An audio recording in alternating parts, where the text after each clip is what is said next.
ಒಡೆತನ ಬರ್ತಕ್ಕಂಥ ಕಾನೂನನ್ನ, ಒಂದು ಕ್ರಾಂತಿಕಾರಿ ಕಾನೂನನ್ನ ಜಾರಿಗೆ ತಂದು ಇಡೀ ದೇಶದಲ್ಲಿ ಕಾನೂನು ಬಂತು. ಆದ್ರೆ ಇಂಪ್ಲಿಮೆಂಟ್ ಆಗದಂತ ಅತ್ಯಂತ ಯಶಸ್ವಿ ರಾಜ್ಯ ಯಾವ್ದಾದ್ರು ಇದ್ರೆ ದಿವಂಗತ ದೇವರಾಜ ಅರಸು ಅವರು ಕೈಗೊಂಡಂತ ಗಟ್ಟಿತನದ ನಿರ್ಧಾರ.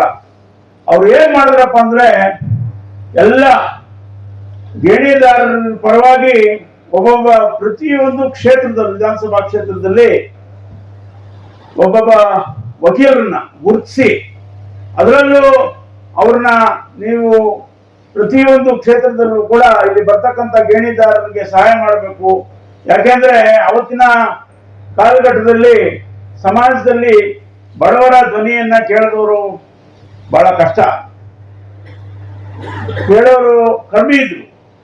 ಹಾಗಾಗಿ ಇದು ಯಶಸ್ವಿಯಾಗಿ ಅನುಷ್ಠಾನ ಮಾಡಲಿಕ್ಕೆ ಕಷ್ಟ ಆಗ್ತದೆ ಅಂತ ಹೇಳಿ ಪ್ರತಿ ತಾಲೂಕಲ್ಲೂ ಒಬ್ಬೊಬ್ಬರನ್ನ ಸೃಷ್ಟಿ ಮಾಡಿ, ಈಗ ಯಾರು ನಮ್ಮ ವೀರಪ್ಪ ಮೊಯ್ಲಿಯವರು, ಈಗ ಧೀಮಂತ ನಾಯಕರಾದಂತ ಮಾಜಿ ಮುಖ್ಯಮಂತ್ರಿಗಳಾದ ವೀರಪ್ಪ ಮೊಯ್ಲಿ ಅವರಾಗ್ಲಿ, ಧರಮ್ ಸಿಂಗ್ ಅವರಾಗ್ಲಿ, ಇವತ್ತು ನಮ್ಮ ರಾಷ್ಟ್ರೀಯ ಅಧ್ಯಕ್ಷರಾಗಿರ್ತಕ್ಕಂಥ ಮಲ್ಲಿಕಾರ್ಜುನ್ ಖರ್ಗೆ ಅವರಾಗ್ಲಿ, ಅಥವಾ ಜನಾರ್ದನ್ ಪೂಜಾರಿ ಅವರಾಗ್ಲಿ, ಇವರೆಲ್ಲರೂ ಕೂಡ ಗೇಣಿದಾರರ ಪರವಾಗಿ, ಅಥವಾ ಎಚ್ ವಿಶ್ವನಾಥ್ ಆಗ್ಲಿ, ಅಥವಾ ಆ ಸಂದರ್ಭದಲ್ಲಿ ಎಲ್ಲರೂ ಅನೇಕ ನಾಯಕರುಗಳು, ನಮ್ಮ ಚನ್ನಪಟ್ಟಣದಲ್ಲಿ ಡಿ ರಾಮು ಅಂತ ಹೇಳಿ ಬೆಸ್ಟ್ ಸಮಾಜದವರು, ಇವರೆಲ್ಲರನ್ನು ಕೂಡ ಗುರುತಿಸಿ ನೀವು ಗೇಣಿದಾರರ ಪರವಾಗಿ ಇರಬೇಕು ಅಂತ ಹೇಳಿ ಇದು ಯಶಸ್ವಿಯಾಗಿ ಅನುಷ್ಠಾನ ಆಗ್ಬೇಕು ಅಂತ ಹೇಳಿ ಇಡೀ ರಾಜ್ಯದಲ್ಲಿ ಸಾವಿರಾರು ಜನ, ಎಲ್ಲ ಮೇಲ್ವರ್ಗದವರು ಸೇರಿ, ಒಕ್ಕಲಿಗರು, ಲಿಂಗಾಯತರು, ಹಿಂದುಳಿದ ವರ್ಗದವರು ಎಲ್ಲರೂ ಯಾರ್ಯಾರು ಗೇಣಿದಾರರಿದ್ರು ಅವರೆಲ್ಲರೂ ಕೂಡ, ಬಡವರು ಯಾರು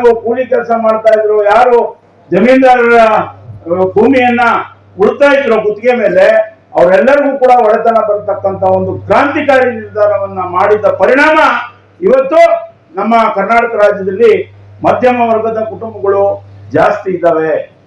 ಇವತ್ತು ಶ್ರೀಮಂತರು ಜಾಸ್ತಿ, ಬಡವರು ತುಂಬಾ ಜಾಸ್ತಿ ಅನ್ನೋದಕ್ಕಿಂತ ಮಧ್ಯಮ ವರ್ಗದವರ ಪ್ರಭಾವ ನಮ್ಮ ಕರ್ನಾಟಕ ರಾಜ್ಯದಲ್ಲಿ ಹೆಚ್ಚಾಗಿದೆ.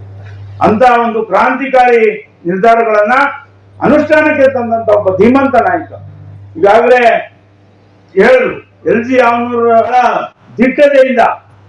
ದಿಟ್ಟತನದಿಂದ ಜಾರಿಗೆ ತಂದಂತ ಒಬ್ಬ ಧೀಮಂತ ನಾಯಕ. ಆಮೇಲೆ ಎಲ್ಲಕ್ಕಿಂತ ಹೆಚ್ಚಾಗಿ ಶೋಷಿತ ವರ್ಗಗಳಿಗೆ, ಹಿಂದುಳಿದ ವರ್ಗಗಳಿಗೆ ಯಾರು ಕೇಳದೇ ಇರತಕ್ಕಂಥ ಸಂದರ್ಭದಲ್ಲಿ ಎಲ್ಲರಿಗೂ ಕೂಡ ರಾಜಕೀಯ ಅಧಿಕಾರವನ್ನ ಕೊಡ್ಬೇಕಂತ ಹೇಳಿ ಸಣ್ಣ ಸಣ್ಣ ಸಮಾಜಗಳವ್ರನ್ನ ಗುರುತಿಸಿ, ಅವರು ಮುಸಲ್ಮಾನರು ಇರ್ಬೋದು, ಅಥವಾ ಬೆಸ್ತ್ರು ಇರ್ಬೋದು, ಅಥವಾ ದೇವಾಡಿಗ ಸಮುದಾಯ, ಇವತ್ತು ವೀರಪ್ಪ ಮೊಯ್ಲಿ ಅವರು ಮುಖ್ಯಮಂತ್ರಿಗಳಾಗಿದ್ದಾರೆ. ಆದ್ರೆ ಇಡೀ ರಾಜ್ಯದಲ್ಲಿ 50,000 ಜನ ಕೂಡ ಇಲ್ಲ, 50,000 ಜನ ಇಲ್ಲ.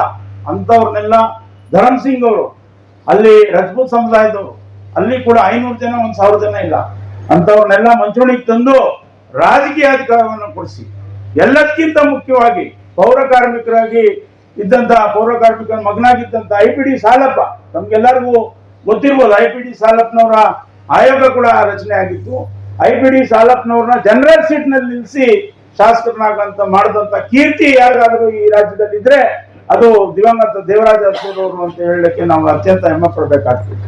ಹಾಗಾಗಿ ಎಲ್ಲ ಶೋಷಿತ ವರ್ಗಗಳಿಗೆ ಧ್ವನಿಯಾಗಿ ಇವತ್ತು ನಮ್ಮ ಕರ್ನಾಟಕ ರಾಜ್ಯದಲ್ಲಿ ಯಾರಾದ್ರೂ ಒಬ್ಬ ವ್ಯಕ್ತಿ ಇಷ್ಟು ದೊಡ್ಡ ಮಟ್ಟದಲ್ಲಿ ಶೋಷಿತ ವರ್ಗಗಳಿಗೆ ಧ್ವನಿ ಕೊಟ್ಟಿದ್ರು ಅಂತಂದ್ರೆ ಅದು ದೇವರಾಜ ಅರಸು ಅಂತ ಒಬ್ಬ ಪುಣ್ಯಾತ್ಮನ ಜಯಂತಿಯನ್ನ ನಾವೆಲ್ಲ ಇಲ್ಲಿ ಆಚರಣೆ ಮಾಡ್ತಾ ಇದ್ದೀವಿ.